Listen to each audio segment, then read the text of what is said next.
नमस्कार दोस्तों, स्वागत करता हूं मैं अजय बुलबड़िया में आपका। दरअसल हम ज्योग्राफी के सीरीज़ में चल रहे थे। तो ज्योग्राफी में मैं फ़िलहाल कल से हमारी क्लासेस स्टार्ट हुई है। कल मेरी पहली क्लास थी। भारत की अवस्थिति और विस्तार मैंने देखा था। आज उसी को डिटेल्स में थोड़ा सा देख लेते हैं। हम प्री ओरिएंटेड चल रहे हैं स्पेशली। और उसमें क्या है कि एग्ज़ाम में बहुत सारे यहाँ से क्वेश्चन आपको प्री में ज्योग्राफी में देखने को मिल जाएंगे। तो कल मैंने अवस्थिति और विस्तार डायग्राम के माध्यम से देखी थी। आज मैंने छोटा सा मैप बनाया हुआ है भारत का। और इस पर क्या है कि हम मैप पे बात करेंगे और मटेरियल यहाँ पे लिख दिए। बाद में आप लोग स्क्रीनशॉट इसको ले सकते हैं, कोई दिक्कत नहीं है। अभी फ़िलहाल समझते चलिए। तो हम चलते हैं। जैसा कि भौगोलिक विस्तार यहाँ देख सकते हैं, ये भौगोलिक विस्तार लिखा हुआ है। इसमें क्या है कि भाई ये हमारा भारत है और ये हमारा मान लीजिए पृथ्वी है।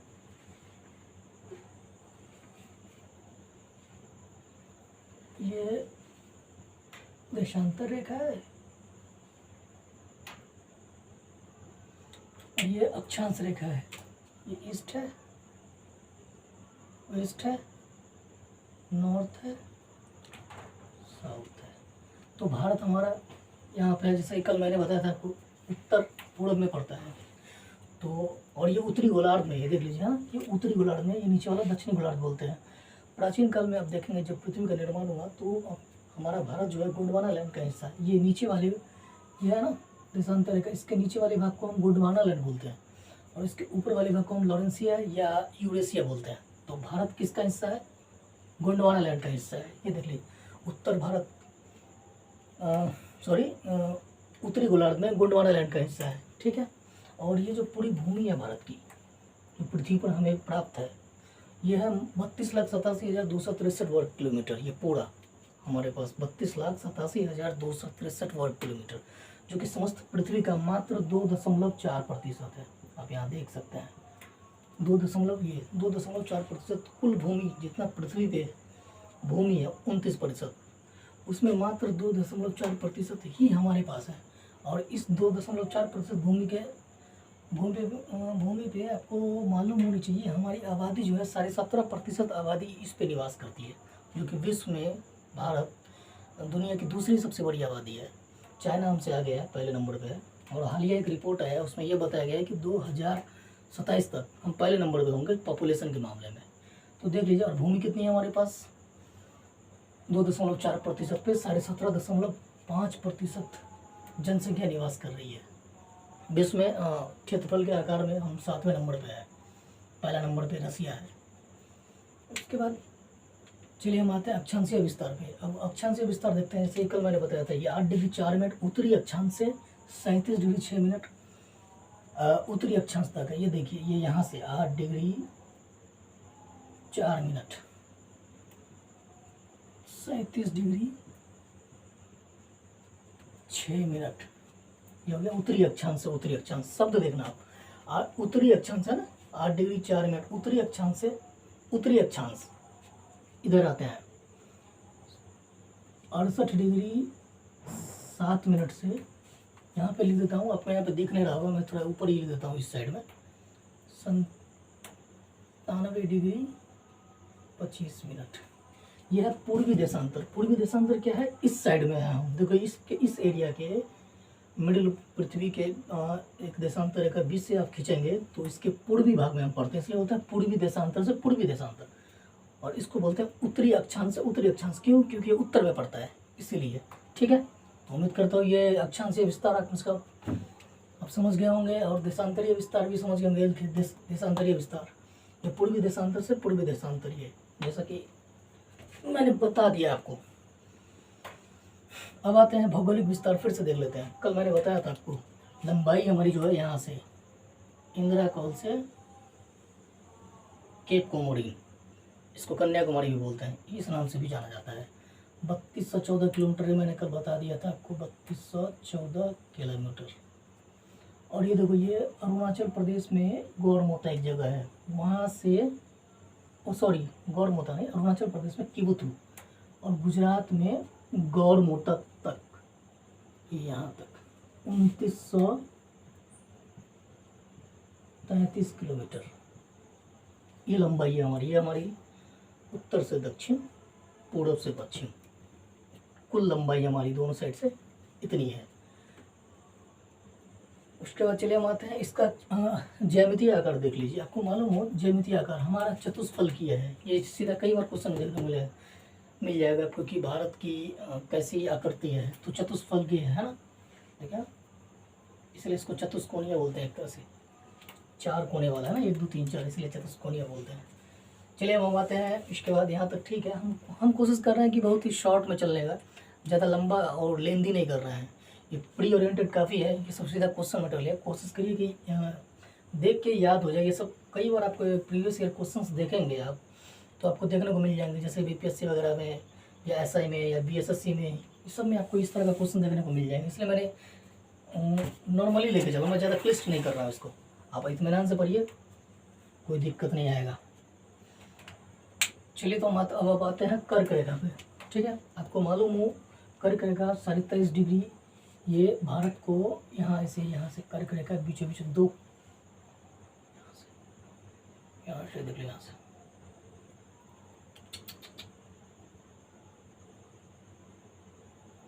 सॉरी, कर्क रेखा भारत को बीचों बीच काटती है। यहाँ पे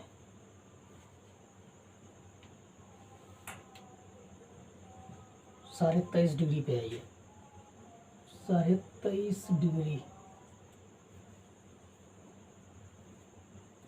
कर्क रेखा बोलते हैं इसको, ये कर्क रेखा है। ये भारत के 8 राज्यों से होकर गुजरती है। कौन कौन है यहाँ पे देख लीजिए, यहाँ पे लिखी है। गुजरात है, राजस्थान है, यहाँ गुजरात है, राजस्थान का छोटा सा हिस्सा सटता है, ज़्यादा नहीं है। मध्य प्रदेश के बीचों बीच जाती है। उसके बाद छत्तीसगढ़ से निकलती है और झारखंड से, रांची शहर इसी कर्क रेखा पे बसा हुआ है। उसके बाद पश्चिम बंगाल है और त्रिपुरा मिजोरम है। त्रिपुरा मिजोरम, मणिपुर से नहीं, यहाँ पे कंफ्यूज मत होना, ये मिजोरम वाला एरिया, मणिपुर से जस्ट थोड़ा सा नीचे, तो मणिपुर से नहीं जाती है, मिजोरम और त्रिपुरा से। नॉर्थ ईस्ट का बस 2 राज्य है यहाँ पे, ये त्रिपुरा हो गया और ये मिजोरम हो गया। ये दोनों राज्य से होकर के कर्क रेखा गुजरती है, ठीक है। और एक समय रेखा होता है जो 5 राज्य से भारत से गुजरती है। देखो समय रेखा आपको ये दिख जाएगा यहाँ पे, मैं समझाने का प्रयास करो कहाँ से ये गुजरती है। ये डॉट डॉट वाला ये समय रेखा है, ये 82.5 डिग्री,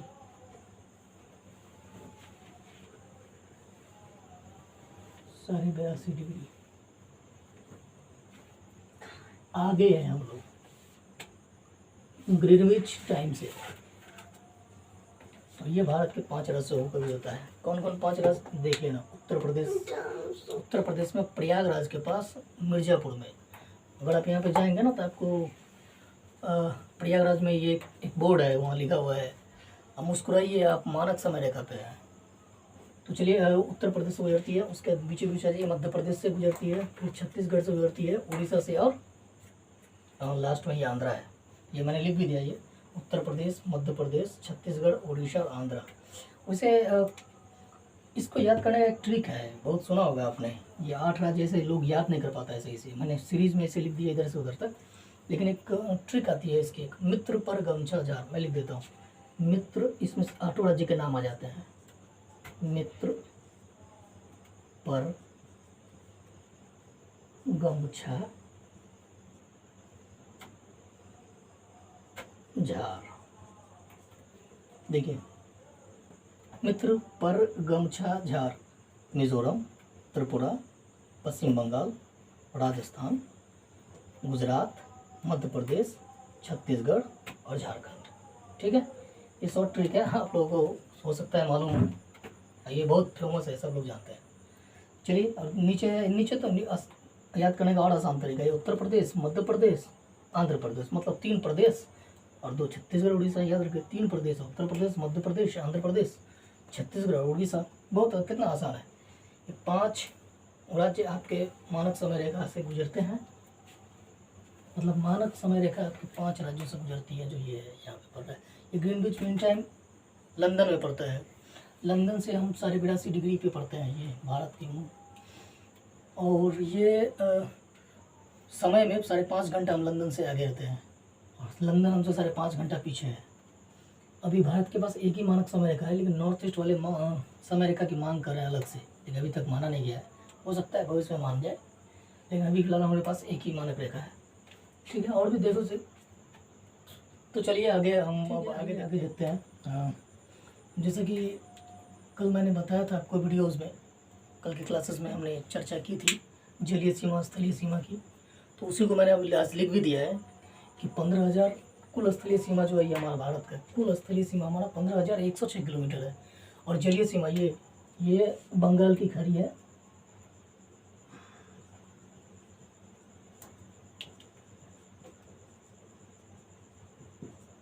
ये तो अरब सागर है।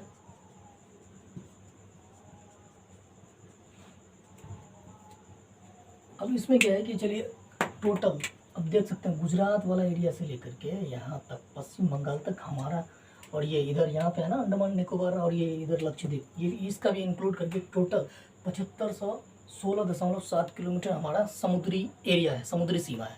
और स्थलीय सीमा की हम बात करें तो टोटल इधर से गुजरात वाला एरिया सकता है ना पाकिस्तान से, गुजरात, राजस्थान, पंजाब, जम्मू कश्मीर, इधर से हिमाचल प्रदेश, उत्तराखंड, उत्तर प्रदेश, बिहार, सिक्किम, और इधर नॉर्थ ईस्ट वाली एरिया है, ये सारी सीमा यहाँ तक बांग्लादेश तक, ये सारे सीमा आप देखेंगे। स्थलीय सीमा हमारा जो साझा हो रही है पड़ोसी देशों से वो है 15,106 किलोमीटर कुल। तो स्थलीय सीमा क्लियर हो गया और जलीय सीमा आपका क्लियर हो गया। अब आगे चलते हैं। अब हम जलीय सीमा हमारा यहीं तक सीमित नहीं है, इसके अंदर भी में भी कुछ लिमिट है हमारे, हम इसके आगे पूरा समुद्र हमारा नहीं है। जैसे हिंद महासागर है ना, नीचे है हिंद महासागर,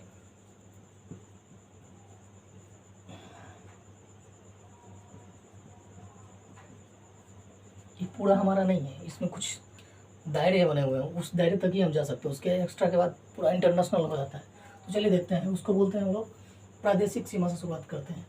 यहाँ पे आप देखते होंगे भारत की सीमा, जैसे नक्शा मैंने बनाने का प्रयास किया है इसको, इस मैप को, तो ऐसा एक्चुअली है नहीं, ये कटे फटे हैं बहुत सारी जगह पे। आप देखें कहीं धंसा हुआ है, कहीं उड़ा हुआ है, कहीं बहुत अंदर गया हुआ है, कहीं बहुत बाहर आया हुआ है, तो वहाँ से मापने में नहीं बनता है।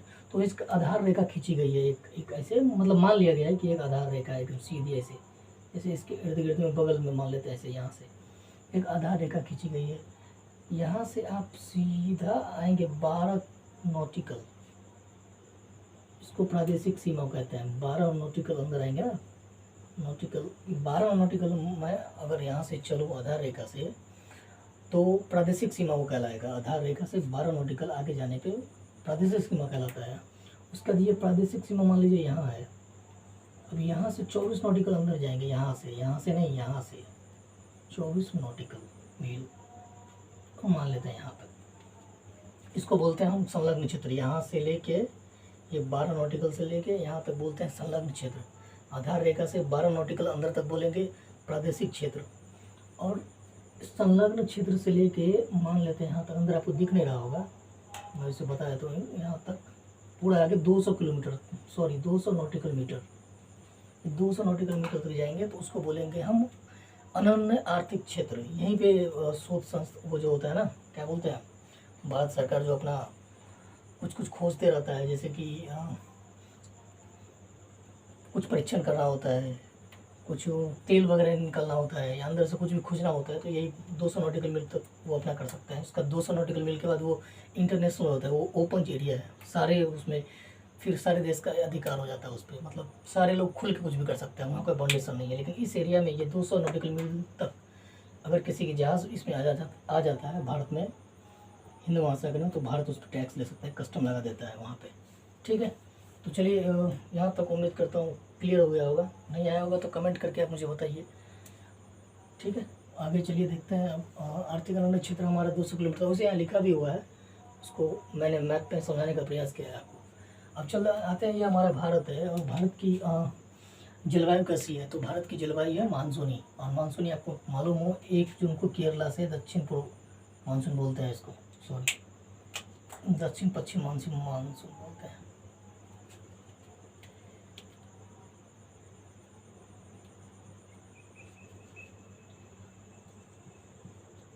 इधर से ऐसे ऐसे ऐसे ऐसे आती है, 1 जून को इन करती है, तो भारत की मानसूनी जलवायु है। ठीक है, और चलिए अब हम क्षेत्र की बात करते हैं। भारत में सबसे ज़्यादा मैदानी क्षेत्र है। मैदानी क्षेत्र लगभग 43 किलोमीटर में। आप देखिए मैदानी क्षेत्र भारत के 43 किलोमीटर, ये वाला एरिया मैदानी है ज़्यादा। इसके साइड वाला इधर मैदानी है, इधर इधर इस साइड में ये मैदानी वाला एरिया है। तो कुल एरिया भारत में 43% सबसे ज़्यादा अगर क्षेत्र हमारा भारत को बांटेंगे तो मैदानी भाग दिखता है। 43% एरिया में आपको केवल मैदान है। उसके पठारी भाग 27.7% भाग तक पठारी है। पठार है जो घिस घिस के पहले पहाड़ था लेकिन अब पठार का रूप ले लिया है, तो वो सबसे ज़्यादा है, दूसरे नंबर पे आता है। वो 27.7% में पठारी भाग है। और पहाड़ी एरिया 18.6% एरिया हमारा पहाड़ी एरिया है भारत में। जितने भी जैसे कि मालवा का जितने भी पहाड़ है, आप जैसे कि आप देख सकते हैं इधर दक्षिण में हो गया, प्रायद्वीपीय भारत इसको बोलते हैं। और दक्षिण में आप आ जाइए कार्डेमम पहाड़ी, उसके बाद इधर है गारो खासी जयंतिया, उसके बाद है इधर अरावली पर्वत, उसके बाद है आपको विंध्याचल पर्वत श्रेणी, उसके बाद है आपको बहुत सारा पर्वत है। मतलब जितने भी पर्वत पहाड़ है वो सब में आप, तो चलिए यहाँ से हम आते हैं। मैदानी क्षेत्र हमारा कितना है? 43% टोटल। पहाड़ी क्षेत्र है हमारा, पठारी क्षेत्र है हमारा 27.7%, और पहाड़ी क्षेत्र है 18.6%, और सबसे कम है पर्वतीय क्षेत्र पर। कितना है पर्वतीय क्षेत्र? 10.7%, जो वही हिल वाला एरिया है। ये था जम्मू कश्मीर में पड़ता है, अरुणाचल प्रदेश में थोड़ा बहुत पड़ता है। बाकी जो भी पर्वत है ज़्यादातर ऊंचाई जहाँ से स्नो बनने शुरू हो जाते हैं वो हमारा 10.7% ही है।